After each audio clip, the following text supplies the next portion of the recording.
दोस्तों, गौतम बुद्ध की शिक्षा हर किसी के जीवन को नई दिशा दे सकती है। अगर आप भी इसे मानते हैं तो कमेंट्स में नमो बुद्धाय लिखना मत भूलिए। एक समय की बात है, नगर में एक व्यापारी रहता था। अपने और अपने परिवार के भरण पोषण के लिए वह नमक का व्यापार करता था। उसके परिवार में पत्नी और 2 पुत्र थे। व्यापारी के दोनों पुत्रों का स्वभाव बिल्कुल अलग था। जहां एक और बड़ा पुत्र बहुत ही संकोची और शर्मीले स्वभाव का था, उसे किसी से बात करने में भी शर्माती थी। वही उसका छोटा पुत्र बहिर्मुखी स्वभाव वाला व्यक्ति था। वह किसी से भी अपनी बात कहने में कभी संकोच नहीं रखता था। लोग अक्सर बड़े पुत्र को भोला और बेवकूफ समझते थे।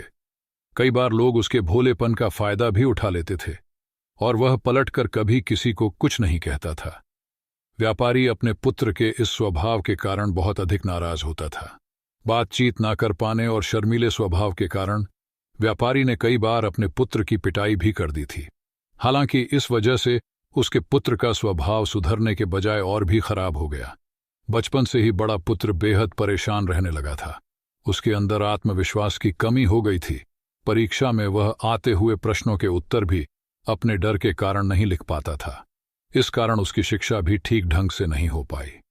बड़ा पुत्र जब युवावस्था को प्राप्त हुआ, तब व्यापारी ने उसे अपने साथ व्यापार में हाथ बटा को कहा। अपने पिता से डर के कारण वह व्यापार करने को तैयार हो गया, किंतु वह कई बार ऐसी गलतियां कर देता था जिससे व्यापारी बहुत अधिक नाराज हो जाता था।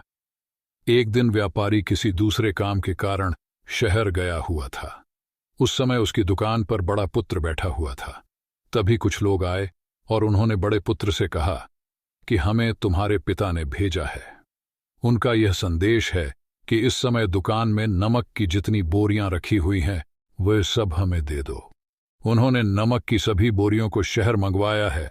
व्यापारी का पुत्र उनसे प्रश्न पूछने की हिम्मत जुटा ही रहा था कि वे दोनों आदमी दुकान के अंदर घुस गए और दुकान में जितनी भी नमक की बोरियां रखी थीं, सबको तांगे में रखा और लेकर चले गए।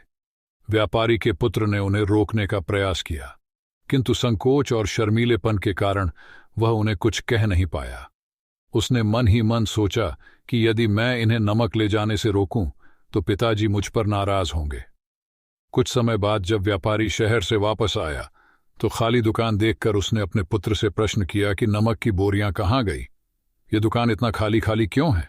तब बड़े पुत्र ने धीमे स्वर में कहा कि कुछ लोग दुकान पर आए थे और उन्होंने मुझसे कहा कि आपने नमक की बोरियों को शहर मंगवाया है, और दुकान में से सारी बोरियों को निकाल कर लेकर चले गए।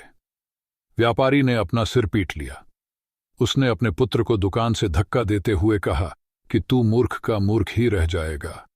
वे लोग तुझे बेवकूफ बनाकर सारा सामान ले गए। तुमने मेरा बहुत भारी नुकसान करवा दिया। यहां से दूर भाग जाओ और घर वापस मत आना। यदि तुम वापस आए तो मैं तुम्हें पीट पीट कर सीधा कर दूंगा। व्यापारी का बड़ा पुत्र इस बात से बेहद दुखी हुआ। एक बार फिर उसके शर्मीले स्वभाव के कारण उसके पिता उससे और अधिक नाराज हो गए। साथ ही व्यापार में भी इतना नुकसान हो गया। उस समय नगर के सभी लोग व्यापारी के पुत्र पर हंस रहे थे और उसका मजाक बना रहे थे।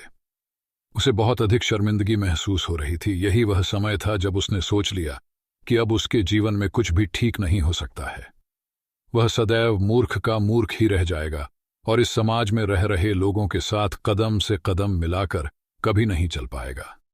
व्यापारी का पुत्र नगर से बाहर आ गया और एक नदी के किनारे बैठकर खूब रोया। गहरे पानी को देखकर उसके मन में विचार आया कि अब उसके जीवित रहने का कोई फायदा नहीं है। उसने सोच लिया कि आज वह इस नदी में डूबकर अपने आप को समाप्त कर लेगा।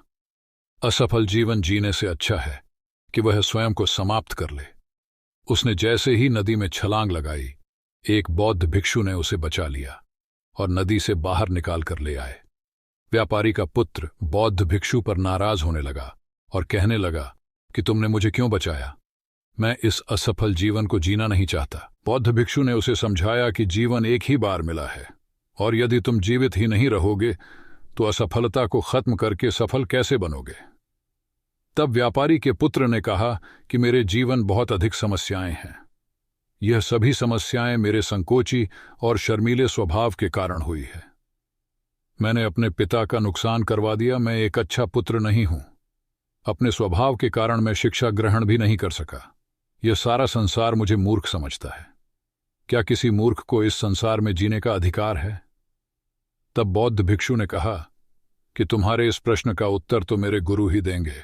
चलो मैं तुम्हें मेरे गुरु से मिलवा हूं। व्यापारी के पुत्र ने कहा कि वह किसी से बात नहीं करना चाहता, आज वह अपना जीवन समाप्त कर लेगा। किंतु बौद्ध भिक्षु के बार बार समझाने के बाद वह उनके साथ जाने और उनके गुरु से मिलने के लिए तैयार हो गया। बौद्ध भिक्षु व्यापारी के पुत्र को आश्रम की ओर लेकर गए। वहां पर व्यापारी के पुत्र ने देखा कि एक व्यक्ति पेड़ के नीचे ध्यान मग्न बैठे हुए हैं। तभी बौद्ध भिक्षु ने कहा कि यह हमारे गुरु गौतम बुद्ध हैं। दोनों ने गौतम बुद्ध को प्रणाम किया। वह युवक वहीं पर बैठ गया और गौतम बुद्ध को देखकर रोने लगा। गौतम बुद्ध ने उससे उसके रोने का कारण पूछा। तब उसने कहा कि अब आप ही मेरी आखिरी उम्मीद है। यदि आप मेरी समस्या का समाधान नहीं करेंगे तो मेरा ये जीवन समाप्त हो जाएगा।